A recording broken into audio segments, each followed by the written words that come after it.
taking games off Gen G when they're on ridiculous streaks. Like, these things happen, right? And we'll see whether it can happen here today as we get into Champion Select for game number 1. KT on our blue side and HANJIN BRION choosing second pick on the red side this time around. So we are hearkening back to years gone by where first pick is on the blue side and everything's just kind of normal, which is nice. You can say R5 and it makes sense. Yay! You always could, except it just meant different things. R45. Yeah. A little different. I wouldn't be shocked if they ban Teddy's Ezreal. It's been such a good pick for him, even in losses, and they can first pick the Jarvan if they do that. Since they have first pick, they have that extra flexibility. They use that slot, though, for Nocturne instead, which I find a little bit surprising. Yeah, I feel like they're looking for an Orianna first pick, because now, I mean, there is a fair bit still left up and available. A lot of those junglers that we look at. I think you're right, because they're kind of trying to bait that trade and say, oh, well, there's no Nocturne, so maybe you'll be a little bit okay with it. Or an Ezreal first pick might actually be a thing that they want. That could be the case. I mean, it's a great pick for aiming. So the Rumble's gone, the Orianna's gone. The Karma also, of course, had to be removed. So Pantheon is also an option here, but that has really fallen in priority as of late. The Jarvan, the Xin are in much better standing. So it does feel like we're just going to get that very obvious Jarvan into Ezreal because they banned the Lucian instead. I mean, Teddy's been a fantastic Lucian as well. No shame there. I'm going to go for the Annie first pick with potentially the Lee Sin. And GIDEON, he has a pretty strong Lee Sin. I just did not expect this rotation. If this was KTD+, I'd be like, oh yes, this is very normal. But this is not what I was expecting out of the bros. And I think we've seen this combo come out quite a few times, not just with Showmaker and Lucid that really do like these two picks together. I feel like it must be winning some scrimbucks behind the scenes. I got aiming on screen here, so it looks like I think they're discussing his pick rather than going for like an Aurora early here. They're going to go for the Caitlyn and try to get some lane dominance. I wonder what the pairing is going to be. I assume they're going to lock it down, and Caitlyn Bard is pretty formidable. Bard is really strong. Yeah, Effort has had some ups and downs on this champion, but has certainly had some good moments as well. With the new, I'm going to dub it the Ox principle for now because he's the one who talked about it a lot yesterday, where you get your top side locked up if you're on second pick in this situation. You're looking for a strong blind pick here because you can only get one half of your bottom duo if you lock it here. Like Teddy could get Ezreal right now, but then he's going to lose all the picks he wants. So we'll see what he does. I actually kind of like this. Completely agree with what you're saying, except when it's the bros and Teddy needs to win with a champion that can thrive in the mid game. Because if he's playing late game, the rest of his team just isn't able to build a strong enough bridge. My issue is that you're now, if you were playing against any other bottom like scaling lane, if it was like a Lulu lane or something, maybe you could figure your way out of it. But it does really struggle when you're playing Ezreal with support. Range support ban's going to come through here for KT Rolster very likely into the Caitlyn Bard. Like, can you get out of that lane is the real question. And I just don't know whether Ezreal with anything is going to be strong enough to actually battle this lane. One thing that's really funny, the Azir is now going to get banned away. BDD has not played Azir at all this season. It's kind of nuts. Of course, obviously was, our most sort of famous Azir player for quite some time, even though, of course, Faker is always there. Surprised he doesn't, or they don't ban Aurora. That's been a very common pick into this Annie. And it is still possible that they ban it in this final spot here, but they'll take away the Rise instead. So two classic BDD picks, but the Aurora is looming. And the blind Jace was removed, even though Perfect is a great Yorick. I'm a little bit surprised by that as well here from the side of KT Rolster. Now, Nautilus and Leona were the two picks I thought maybe they just take away if they think, okay, well, they're just going to lose the lane and try to defend dives and then engage later, which leaves Namgung with his favorites, right? His Pyke and his Elise. But I think the Elise is really good here. I really like it.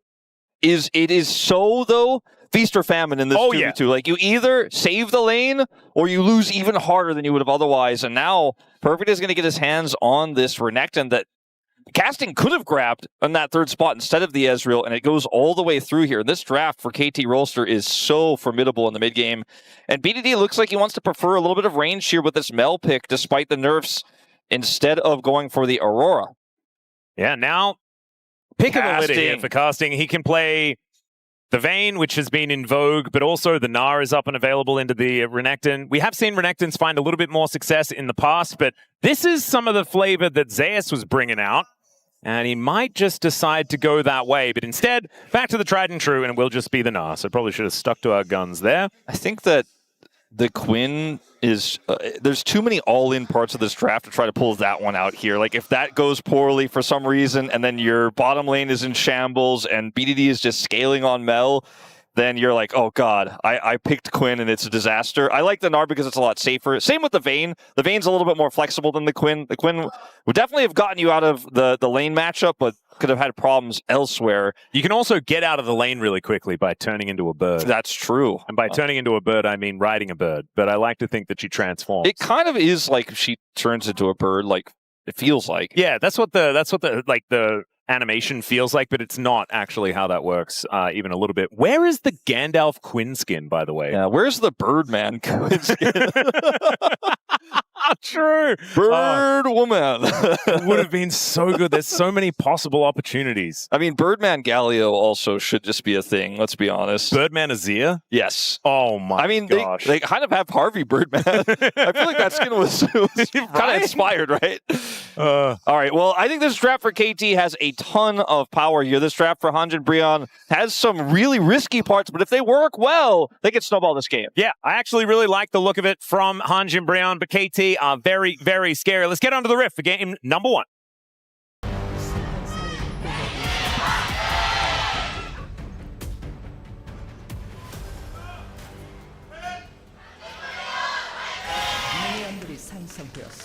Really good point from Abusive Walnut in chat. Says, why didn't they just ride the Eagles into Noxus? It's like such a good point. Oh my god, so true. It would have just cut down so much writing time for Tolkien. I mean, for whoever's doing the lore at Riot. I haven't heard that one in a while. That's a good one. Good job, Chad. Oldie but a goodie. Thanks, mate.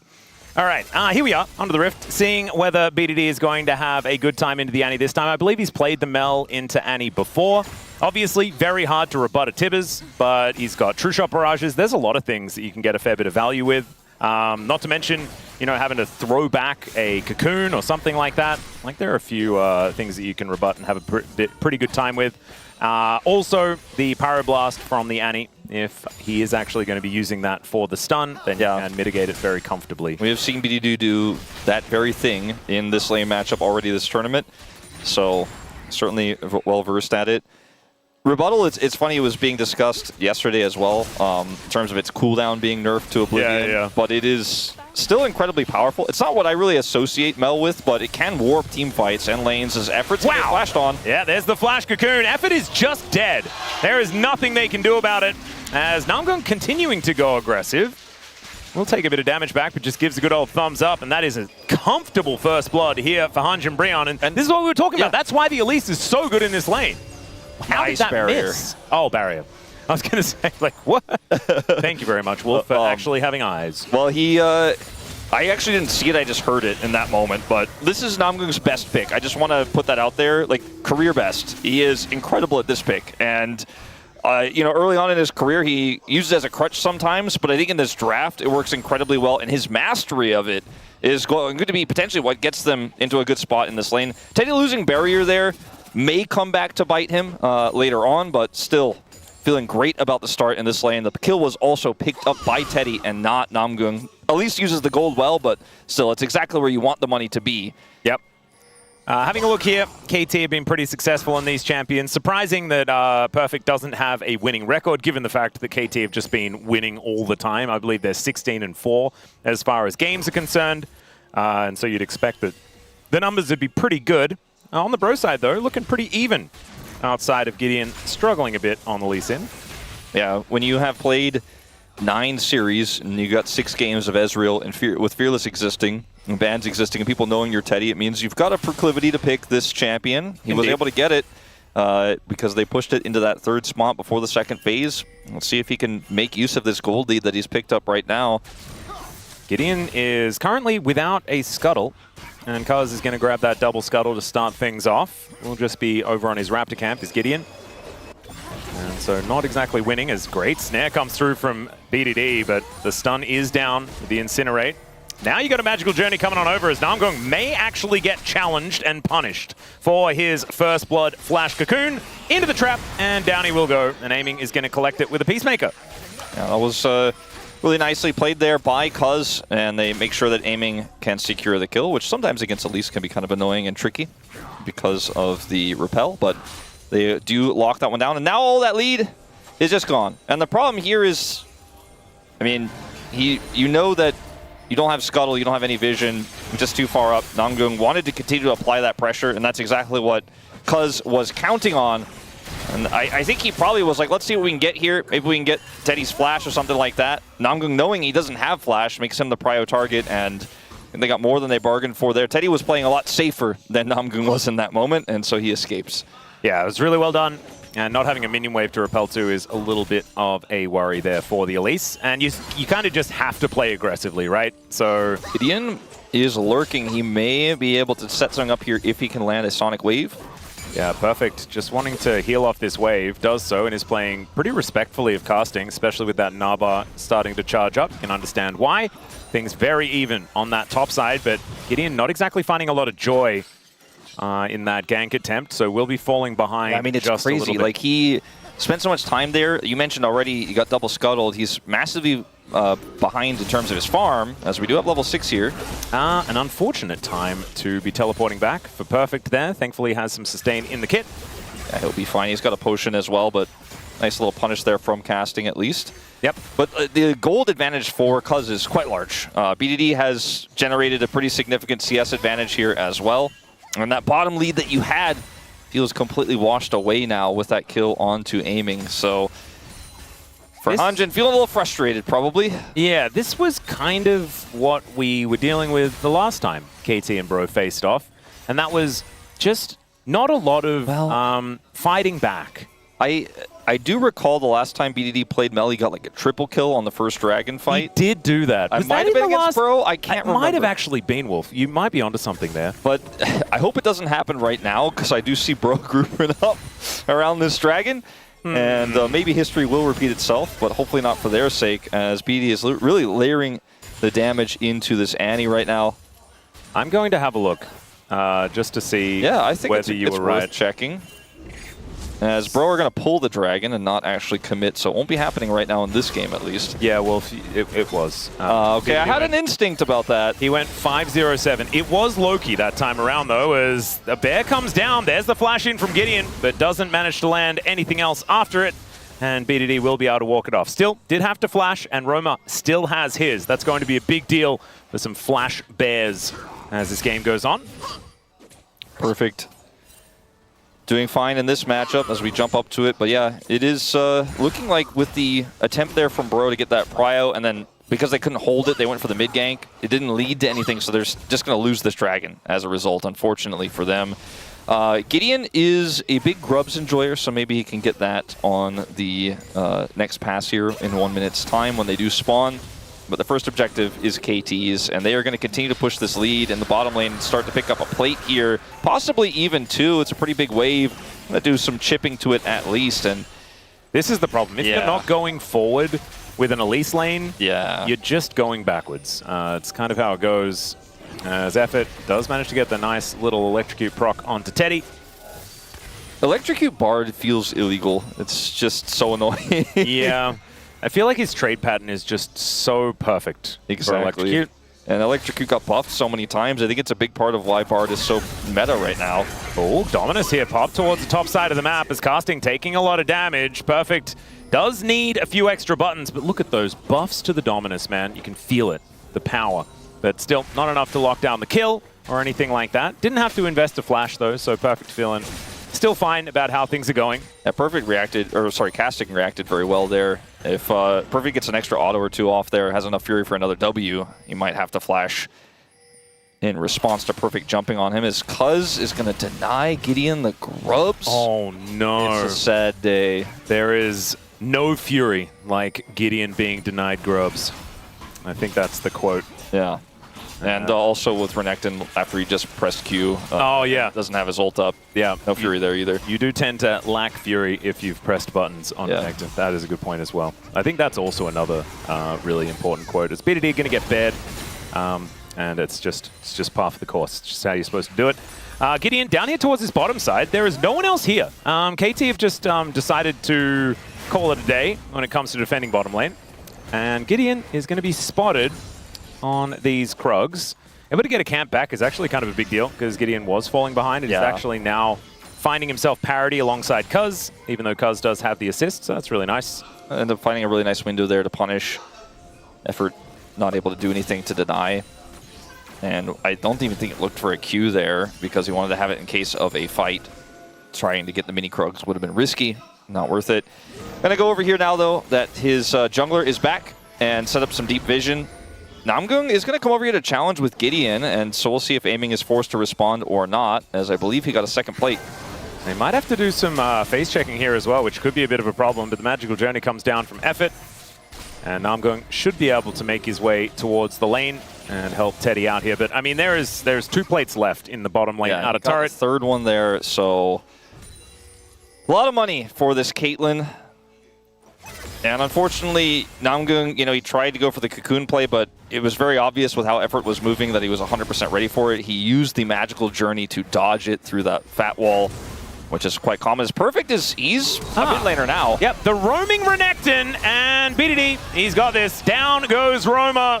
Oh, it just feels so bad, doesn't it? When you just know you're dead, and BDD, you still flash. BDD waited for that auto. He's like, do I need to press ult? I think I might just get him with this auto. And then he's like, oh, I guess I'll press R. I guess I'll press it. So BDD on the way to 5-0-7, which was what his last scoreline was against the Bros on the Mel. But who really suspects the ganking Renekton? Hey, Perfect does this a lot on Renekton.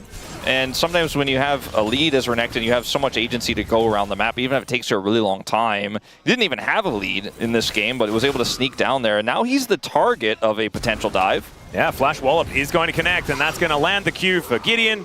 And down will go the Crocodile. The immediate punishment does come in, and we are 2 apiece on the kills. Bros have had some answers here in this game so far. Yeah, definitely a huge win. Getting this Gnar online means that he's going to be able to side lane. So, how dead is Roma? Well, BDD doesn't have his R button this time. Yeah, but his passive will do the trick. I was going to say, I don't think it matters. It's very satisfying if you are the Mel when you hit that auto into the threshold, and you're just like, and you explode now. Yep. It's like an Elder buff, kind of thing. If you're the other one on the other side, you're like, I lived! And then the game is like, you died. Yep. Somewhere Smolder's like, come on, man, I can do that too, kind of. I mean, there's a lot of executes in the game that work like this, but Mel's is the most you're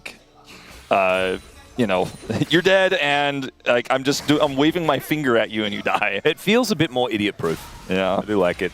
Like when Pyke ults you, he jumps into the air and slams down on you. And your Mel screen goes wacky. Just sticks her pinky out and then you die.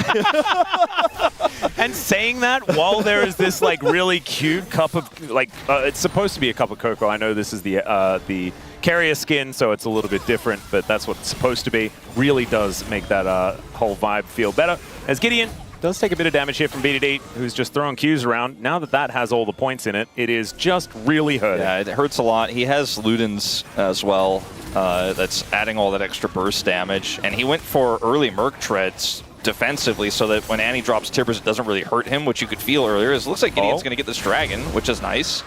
And Cuzz was almost there in time, but did not quite make it.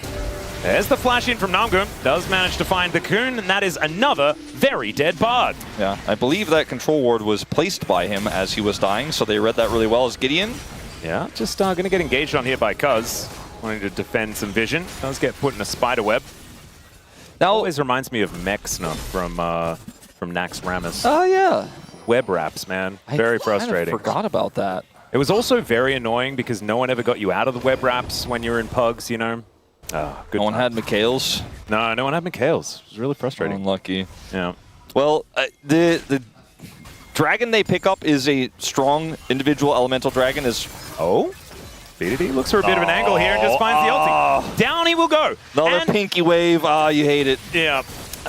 All of the frustration that everyone feels from solo queue is just continuing here as do we get a trap down in time? That is the question. Peacemaker comes through. Aiming is a little bit low. But Teddy will still get electrocuted. Not going to be enough to get the kill because Aiming wasn't able to get a snap trap down in time. But still, this is so much pressure. Yeah, and Cuzz is here. Yeah, and I'm still going to go in. That is a magical journey taken, but Cuzz makes his way down like you say. Cleanse from Aiming comes in. Cataclysm goes down. BDD's also here. Doesn't have the ulti, so Teddy's at least able to get himself out. And there goes the Bard once more. Cuzz is also dead, but I've seen this movie before. The BDD kills everyone movie, and it's like it's a rerun. We don't need a rerun. Yeah. I want a sequel, man. Yeah, I think I don't know. There were a lot of kill. Oh, okay. That's a good win. Okay. That's a good win. Teddy's the one aiming today. We're on the pro side, you know, and everybody was clapping real loud. That's a nice kill to be picked up there, but I don't know how much it changes the state of the giant Mel that is a huge problem in this game, but Kill Bill was pretty good, but Kill Bro, man, it's coming up quick. I think it's Kill Bro 2 is pretty good. Kill Bro Volume 2. Can't wait for Kill Bro 3. I mean, Teddy's trying to get that movie canceled, though. Yeah, as far as sequels are concerned, it was pretty good. You know, I felt like it had big shoes to fill. As this was, I mean, yeah. Yeah, I mean, sometimes you just forget the Mel is huge, and then you die. So down here, it's a pretty hectic and scrappy setup. Effort tries to go in here, does not actually get the follow-up stun onto Teddy. And that's a huge part of this, and like you mentioned, there's no trap here. And then Namgung wants to extend the play. It's going to be a really long replay, so forgive us if we jump out of it, but GIDEON comes over here too, and they're like, okay, we have to make something of this. We have to force this. And if BDD doesn't come over here, there's a real angle where they could actually try to outplay. Look, GIDEON avoids the Cataclysm. But almost, yeah. BDD, by the way, almost kills Teddy before he even gets to True Shot Barrage, which is the only thing they get back in this moment. Aiming also picks up this kill instead of BDD, flashes the spider. And then he's got ult. Check out the tracking, like, where is he? I'm going to say that he's this one. I'm going to kill this one instead. That's all right. We've got a bit of a team fight here as 2 members of KT are already dead. Not entirely sure how or why or what, but there it is. BDD's rebuttal was on cooldown. He's actually back up in 5 seconds' time. Yeah, we might need another replay. The old out of a replay into a replay. Yeah, I was kind of hinting this might happen, but it is what it is. We got to see Teddy's cool True Shot Barrage aiming there onto his counterpart in aiming. As lost the jungler, so I'm guessing KT had a bit of a shaky setup, tried to hold Herald and had to drop it. And Cuzz died on his escape is what I kind of predict, but we really just don't know. Herald does go over to Brion, who pick up a 1,300 gold lead. Teddy is online. GIDEON is huge, and suddenly those waters I had earlier today are starting to feel a little bit more real. And no, it's just a contest here for the start of this. Tempered Fate not going to necessarily do much here as, Cuzz gets kicked, and then he dies. Effort gets the auto before he gets over the wall, so he dies, and they're just dead right before the fight really... The setup for Bro is just so much better. Yeah, they didn't get to fight the way they wanted as casting. Yeah, Cuzz going to come down, layers the CC very nicely as that Ruthless Predator comes through. Casting is able to flash out of the Cataclysm, though. That's very nicely done. And now Cuzz needs to try and escape, and Namgung's going to come on over, lights the Renekton on fire, and down goes the Jarvan. And even though BDD is massively fed and might be able to kill Roamer as he teleports his way in, there's the flash over from Perfect, but he's going to die as well. And maybe not as worth as you might have expected as Aiming put some traps down and will have to back away as GIDEON looks to just steal away a red buff as well. I mean, the pros are just winning. Yeah, no, they are winning. They have tons of control, and that casting is putting a ton of damage into this turret. Another wave is going to come down, and without an answer, he will get that last plate. So BDD has to stick around, even though he's a little bit hurt, doesn't have his ultimate. I think he will be able to defend this, but it means he's not here to defend the Herald drop in mid. GIDEON actually can avoid this as well. He uses it expecting the Tempered Fate to come out and denies the charge deny and then crash into a wall. But it was really cool initially, you know? Yeah, the theory was kind of cool, but it's still just like a little bit awkward. As now Teddy really wishes that Shelly would, do that whole headbutt thing, but she just doesn't want to. Yeah, it didn't even proc the Flux. Oh dear. If that had have landed, True Shot Barrage is not going to land as Aiming just very, very close to being dead. Yeah, a little bit less of a Giga angle this time around from Teddy, but still is able to get the job done with his turret. And GIDEON is coming over here now to look for a potential flanking kick onto Perfect. Roamer... Who's flanking who? I feel like we've got multiple flanks happening right now. I don't know if this is a good idea for Bro necessarily. Yeah, he does have dominance. He's going to pop it, but he's still taking a lot of damage. Needs to get that Q off. Does do so, and also clears out the entire wave. So dominance is going to be enough. And Gideon almost dies to the turret. So not exactly the dive that they were looking for, but no harm, no foul. They still get the turret. Get the turret, exactly. And now on the top side, let's see if they can defend the cross map as Casting's up here. And send himself right after that swap with Roamer. Looks like they're not going to go for anything further. So, bro, you get to hold on to the 3,000 gold lead. Now, a lot of this money is on Gideon right now. And so that's often a really good thing for your Elise in, but it also means there's a big shutdown to be potentially had if he overextends. And also, you know, Lee Sin is not, he normally does the kick to start the fight off where he's really mobile, but often just cannot actually use his gold as well as another carry could have. So if this gold was on Casting, for example, you'd feel a lot better. But he's only 1,000 gold behind Gideon's lead right now as he is coming in. Speaking of Gideon. Yeah, BDD just trying to stand his ground and do as much damage back as he can. Cuzz and Effort are going to show up as there is the Tempered Fate. Namgung just goes up into the sky and we'll be able to avoid everything. So the bros just putting on a lot of pressure and not really getting punished. They aren't getting punished. They aren't getting insane value yet necessarily either.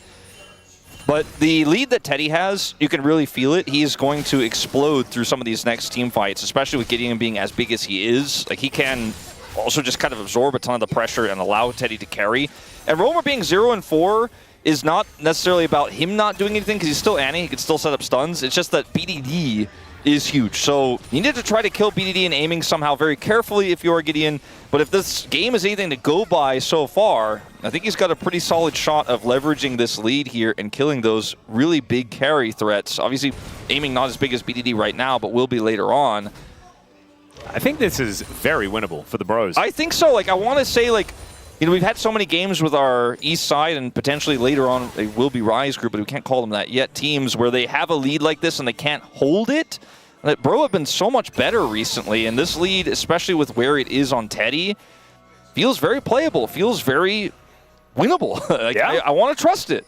And it's like they've really worked out their win conditions in this composition as well. I mean, this game does get more difficult as the game goes on, right? Getting on top of aiming becomes harder and harder, and he does way more and more damage as, you know, 3-4 items comes in, 4 optimally on the Caitlyn. And Teddy will continue just to be very, very frightening, but Namgung is going to be more and more of a paperweight as the game goes on.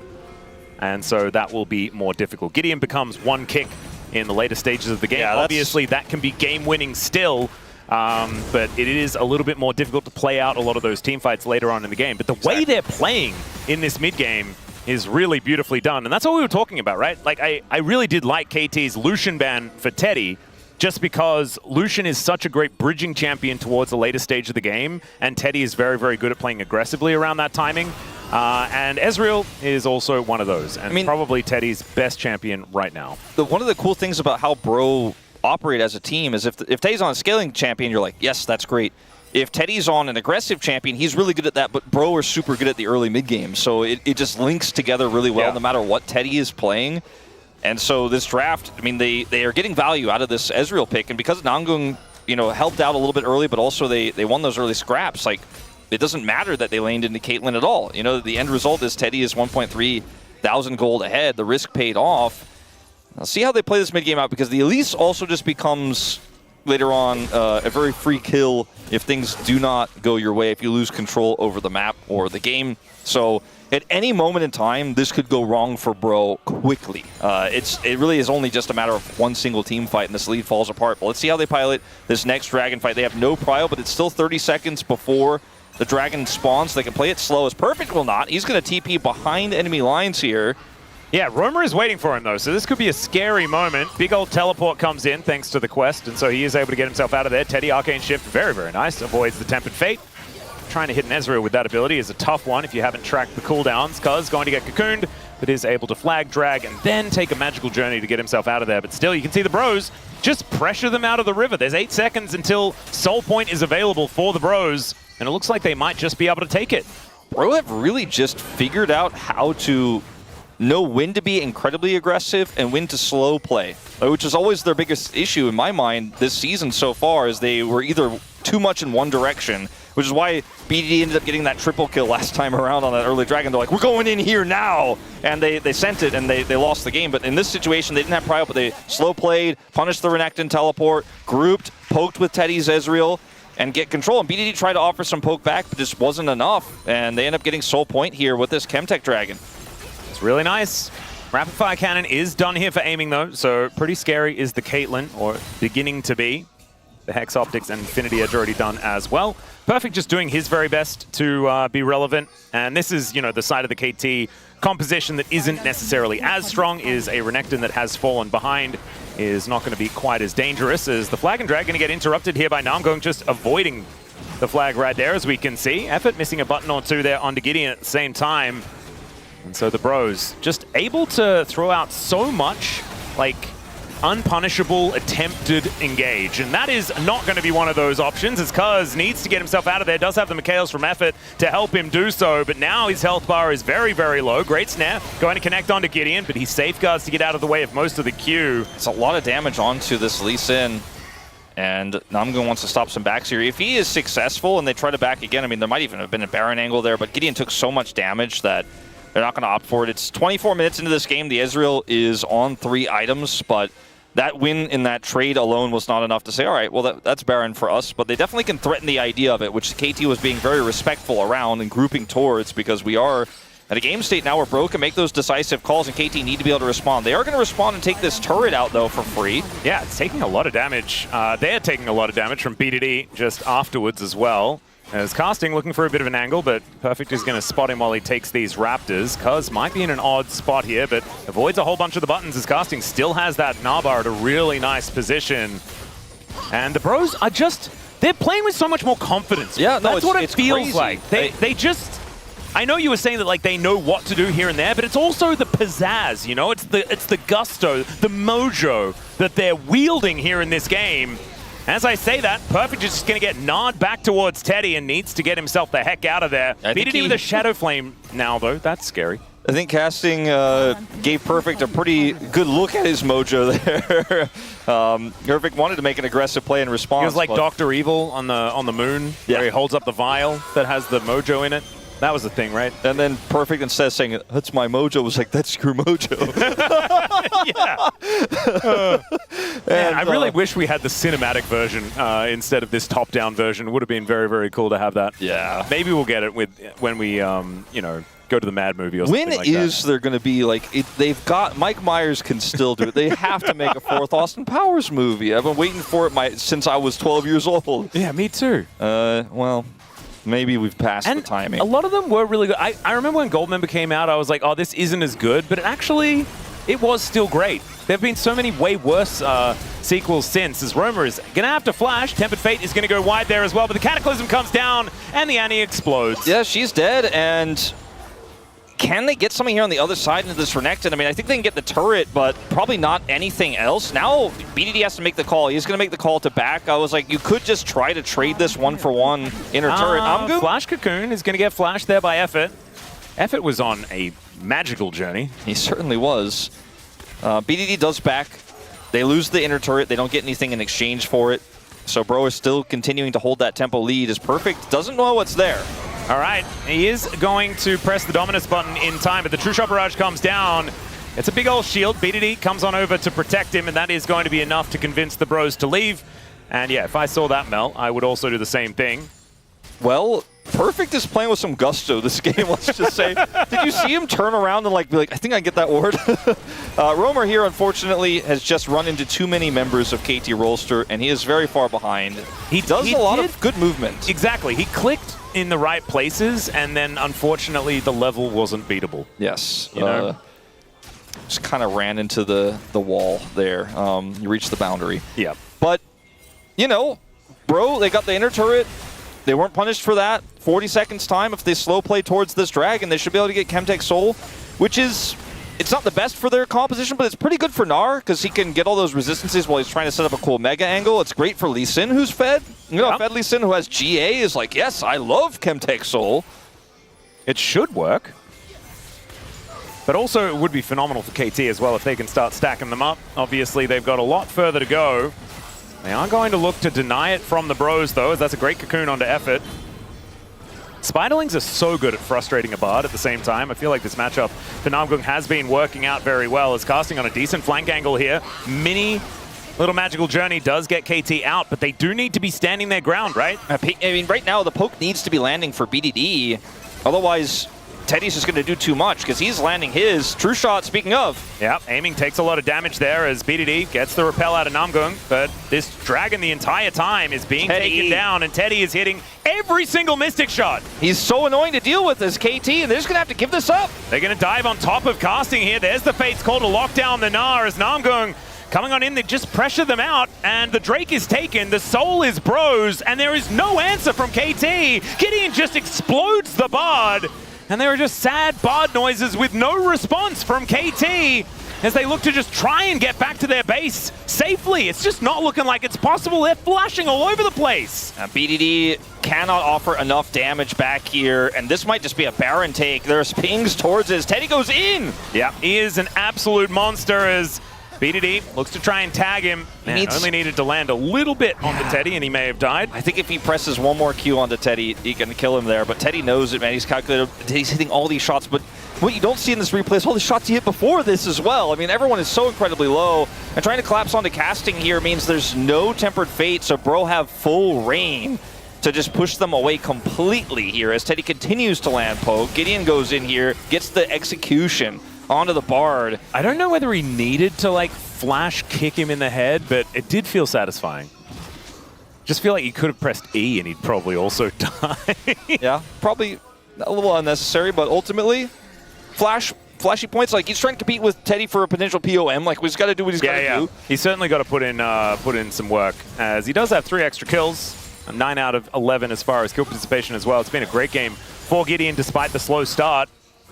As casting continuing to split push here towards his bottom side, exactly what Gnar wants to do at this stage of the game. It has a level advantage as well. Okay, Gideon's in trouble. Oh dear, maybe not the POM this time around. Does go down to his GA as Teddy seeing whether he can defend his jungler, but that is just going to be a deadly sin. And Baron is on the map, ladies and gentlemen. Is risky. Oh god, well, that is a massive Tibbers from Roma. As he shows up, he dies immediately afterwards. But aiming now needs to try and kite casting away, and he does so. Lands the headshot and then just gets Arcane shifted to death from Teddy, who's trying to employ Baron to help them out of there. It's only Namgung and Teddy left alive, but they killed Cuzz, and that saves the Baron. All right, so what I was going to say right before that fight is, right before Gideon gets caught is, this gold lead hasn't changed. It's been 3,000 this entire time. We are 30 minutes into the game, so it means less and less, but at this point, if you make a single mistake, your comp is starting to fall off. Now, we have to go back to live because Perfect may be caught himself. Yep, he's trying to turn this one onto Teddy, slices and dices, but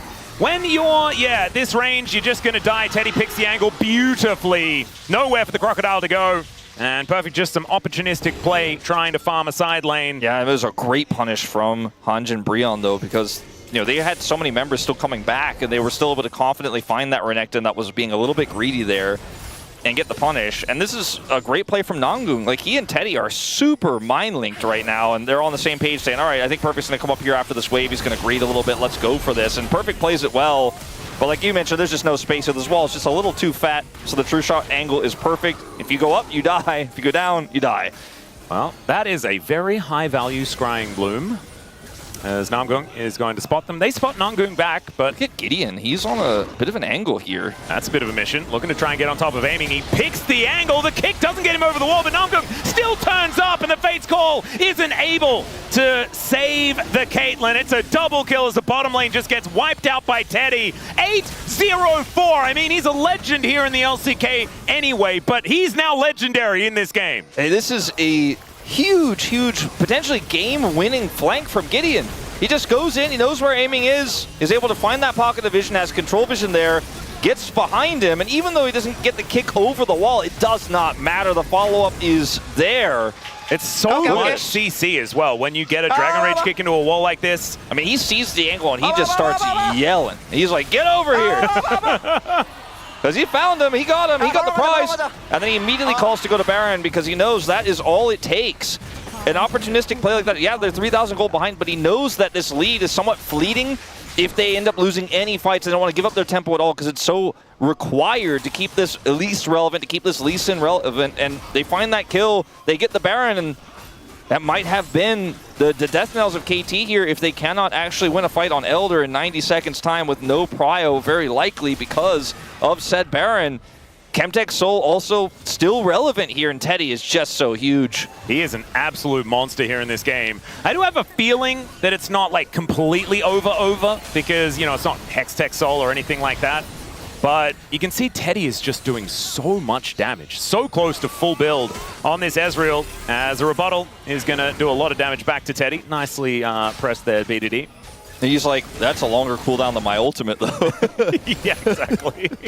As this is the problem, Perfect is absolutely a handbag at this stage of the game. Teleport in from the Annie, looking for that flank as Cuzz looks to get on top of Teddy. Arcane shifts out of the way and just looks to murder the Jarvan, then immediately gets past him, but it's Gideon that goes down first. The jungle trade is going to be there as Aiming able to get out of the Tibbers. That is insane. Teddy's going to get taken down by BDD, but BDD's going to die for the first time here in this game in trade for Teddy, and the Bros, they have enough left in the tank as Aiming has just opted out of this team fight entirely and will be able to get back home. Yeah, he's going to get away, and 20 seconds till Elder. I think Bro have done it. I think this game is completely in their hands now.